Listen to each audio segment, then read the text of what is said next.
Chapter 5, Section 1 is going to involve solving inequalities by using addition and subtraction. This whole chapter is going to be dealing with inequalities, which would be like an equation, but instead of an equal sign, you're going to see these symbols. Less than, greater than, less than or equal to, greater than or equal to. The solving process is something that you guys have been doing for many chapters now. We've done this since chapter 2 when we were solving our regular equations where we were adding, subtracting, multiplying, and dividing our numbers.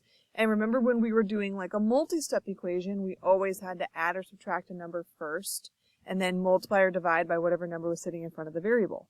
We're doing the same thing, but instead of having an equal sign, you're going to have one of these inequality signs. Now, when you see those inequality signs, the first thing that we need to do is to be able to understand, like, what exactly does that inequality sign mean in terms of the problem that we're looking at? What does it represent? What are some words that you might see in a problem that would represent those symbols? So this chart here breaks that down into the less than and greater than kind of on the left-hand side, and then when they add in that equal sign underneath it. So if you see words like is less than, is fewer than, that's going to be for just a less than symbol. Jumping over here to the less than and equal to, they'll maybe add that in. So notice how this one changes from this one saying is less than, this one says is less than or equal to. So they just kind of add on those extra words. They might also say instead is no more than or is at most. We also have keywords or key phrases for greater than and greater than or equal to. Very similar situation here, is greater than versus is greater than or equal to. They've got that or equal to added on just to let you know that that one would have that equal sign. And then there's some other phrases there that you're going to see too. As we get started with the section, we're going to be doing some problems where you have to read through a sentence and you have to be able to write out the inequality that represents that situation that's happening. So that's why you want to know what some of these phrases mean so that you know what inequality symbol you should be using for your problem. I also want to just focus down here for a second. We've got this part on the left saying that you would have open circles on the graph, and over here on the right would be closed circles on the graph. What this means is that after you solve an inequality today, we're going to be graphing it. Now, not graphing it on the coordinate plane like you saw us doing a lot of in the last couple of chapters when we were dealing with graphing equations and like using slope. Instead, we're going to kind of go back to that number line and we're going to be graphing similar to like what you guys had to do for your absolute value graphs. So if you remember when we were doing those, we would like draw points on our solutions, and we're doing that for these inequalities, but sometimes you'll have to have an open circle and sometimes it'll have to be closed. If your inequality symbol doesn't have an equal sign, then that would mean that you're going to have an open circle because it doesn't include that number that you found to be your solution, because it can only go up to or like just less than that number. So it can't necessarily equal it. Now, if it does have the equal sign involved, then that means that you can include that number in. So then you can color in your circle. You'll see this a little bit later when we actually start solving these problems. But the important thing is just to remember that if it doesn't have an equal sign, your circle around your solution point is going to be open. If it does have an equal sign, it's going to be a closed in or filled in circle. So let's do some practice where we just write an inequality and then I'll show you how to graph it. So this one, the sentence says, your age is at least 12 years old. We don't know what your age is. That's kind of like what we're questioning. That's the unknown piece. And so that has to be our variable. So down here, that's where they put that A for age. Now, is at least.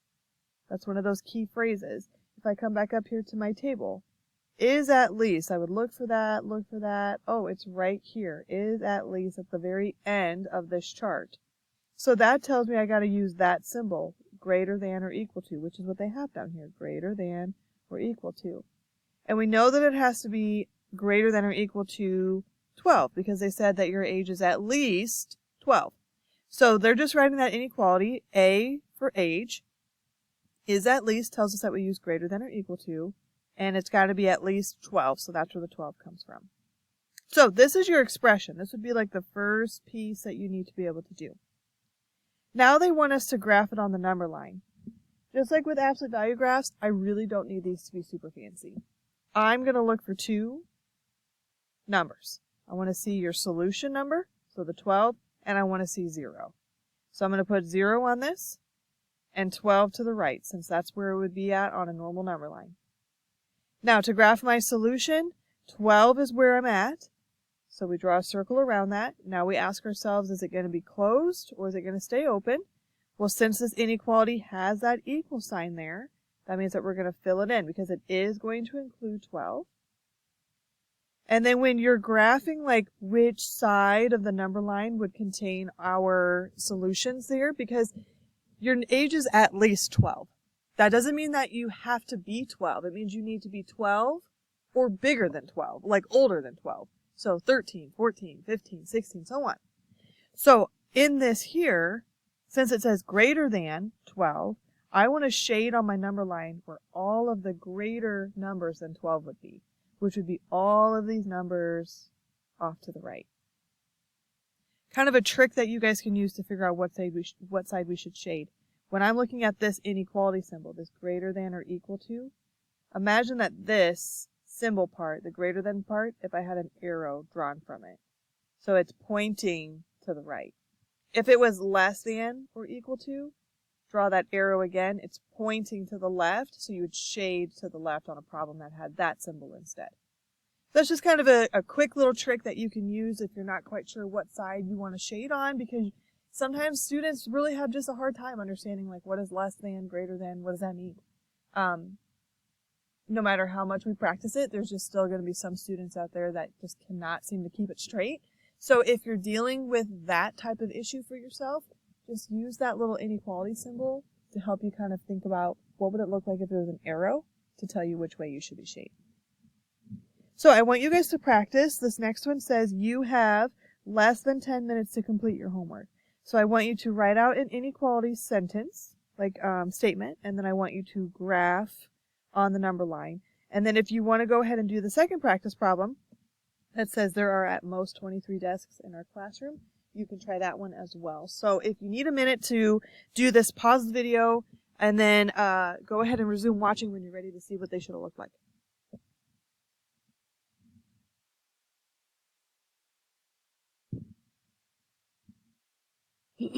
So for this first one, you need to use some letter to represent homework.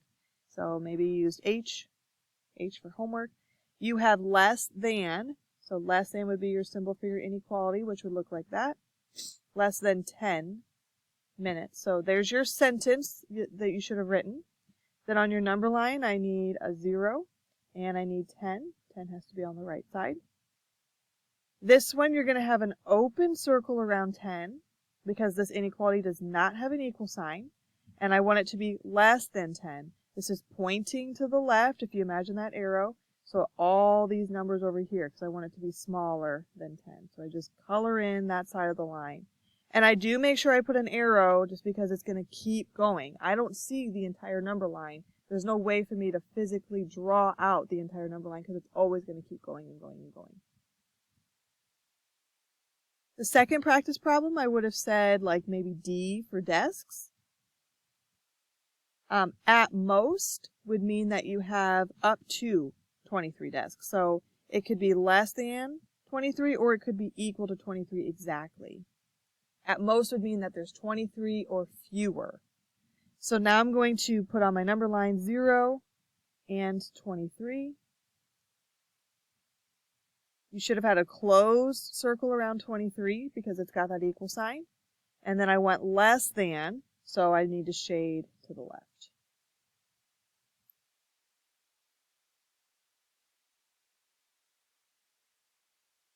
Okay, so now you kind of understand the general sense of what these inequalities are going to look like today. So what we're going to get into next is actually solving an inequality problem by using either addition or subtraction. Just like when you guys solved equations, the same rules apply for solving inequalities. If you add or subtract on one side of the equal sign, you have to add or subtract on the other side of the equal sign. The same thing's going to happen here, except you're not dealing with an equal sign, you're dealing with an inequality sign. So if you add or subtract on one side of the inequality, you have to add or subtract on the other side of the inequality. That's basically what this big chart is saying, is that those rules that we talked about before still apply. Now, sometimes they might have a problem written backwards than what we're maybe used to seeing. So like this one says 7 is less than x minus 5. If this really bothers you in that how they wrote it, you can always flip it around. So you can put x minus 5 first. Then you can flip that inequality sign, because right now, if you notice, like maybe when you guys were taught about inequality signs for the first time, your teacher referred to them as alligator mouths. The alligator mouth always wants to eat the larger quantity. It's really hungry, so it needs to eat the bigger amount. Okay? So right now it's opening up to eat the x minus 5 side. So if you're going to flip your sentence around, you also need to flip your inequality sign around, which means it needs to still be opening up to that x minus 5. So that's why I flipped it there, to open up so it's going to eat that side. Then you have the 7. If you need to do this to switch it around, because for whatever reason, sometimes, like we talked about this a couple chapters ago, for some students, seeing it in this form is just kind of like a mental block. They see that and they just think, I don't know what to do with that. But the second that I switch it, then they're like, oh, I've seen that a million times. I know what to do.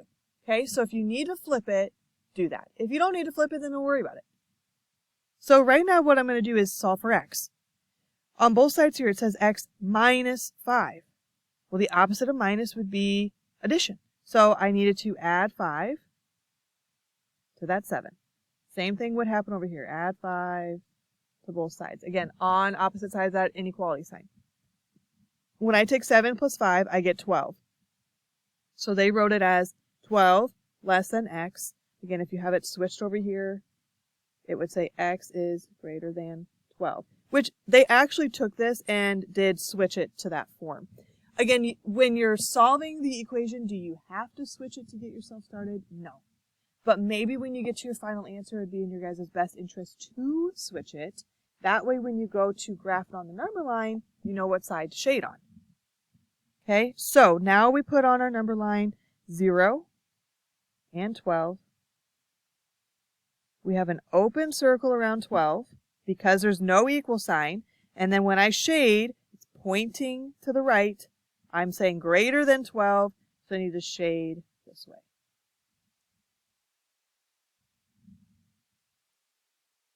Okay, got a couple practice problems here for you. Go ahead and try this practice problem and this one right underneath it here. Take a minute, pause the video, try these on your own, solving them and graphing them, and then keep watching the video to see what they should have looked like.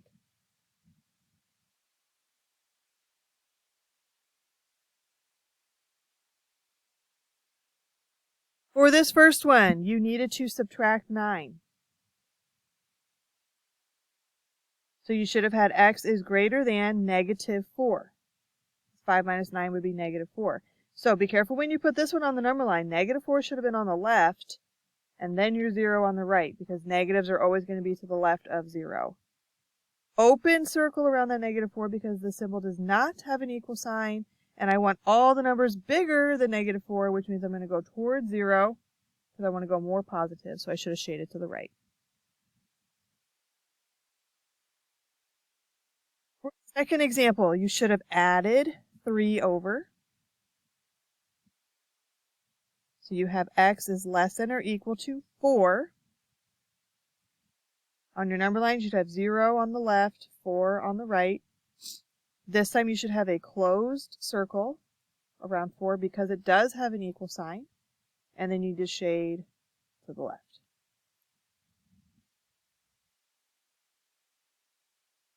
Let's take a look at the next page here.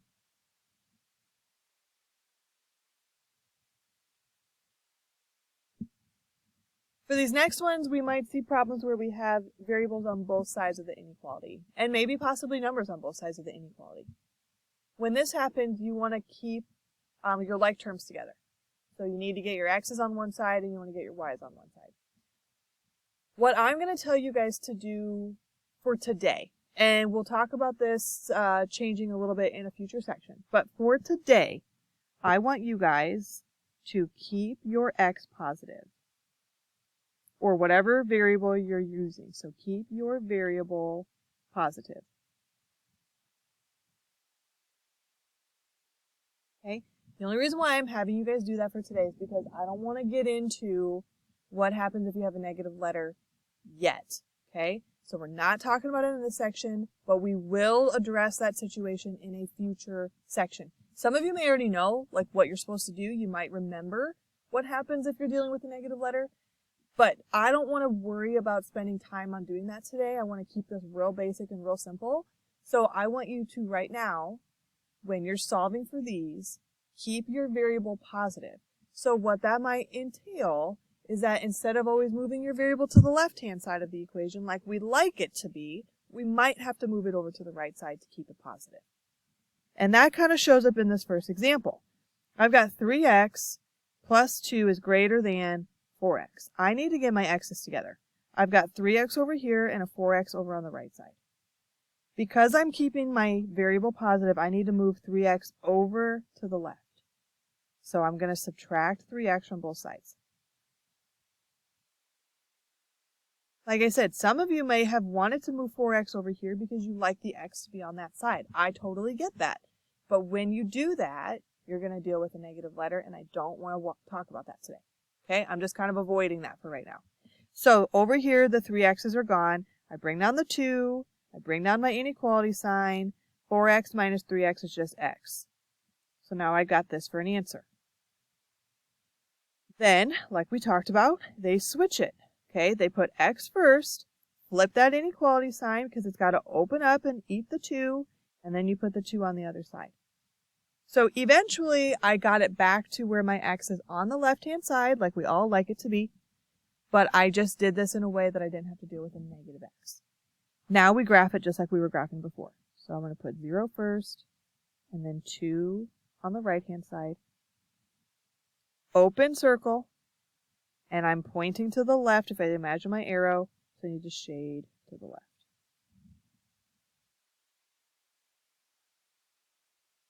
All right, to wrap up this section, there are 2 practice problems. There's this one and this one right underneath it. Just like before, I want you to give these a try on your own.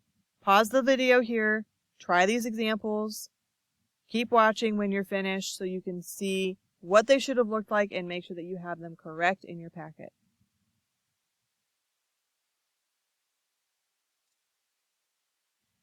Again, for these practice problems, I'm going to be focusing on keeping my x or my letter positive, which they both happen to use x for me right now. I'm going to start by moving this 4x over here to the 5x side by subtracting it. So when I did that, I have x minus 7 greater than or equal to 0. Then I need to add 7. And so I'm left with x is greater than or equal to 7. Here's my answer. Then I needed to graph it on the number line. 0 on the left, 7 on the right. Closed circle around 7 because it has the equal sign, and we shade to the right. Now this next practice problem is a little bit more involved because you have to move multiple pieces. You got to move the letters together and you need to move the numbers together. I would start by subtracting this 1x or x from the 2x. Again, keeping my letter positive is my main goal here. So I've got 7 less than x plus 9. I'm going to subtract 9 from the 7.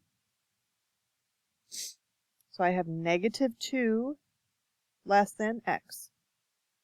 Now I'm going to want to switch that. So I'm going to put x first, switch the sign because right now it's opening up to eat x, so I need to flip it so it's still doing that. And then I've got negative 2. Now we need to graph it on the number line. Negative 2 should have gone onto the left-hand side. 0 should be on the right-hand side. Open circle around negative 2 because there's no equal sign, and I need to shade to the right.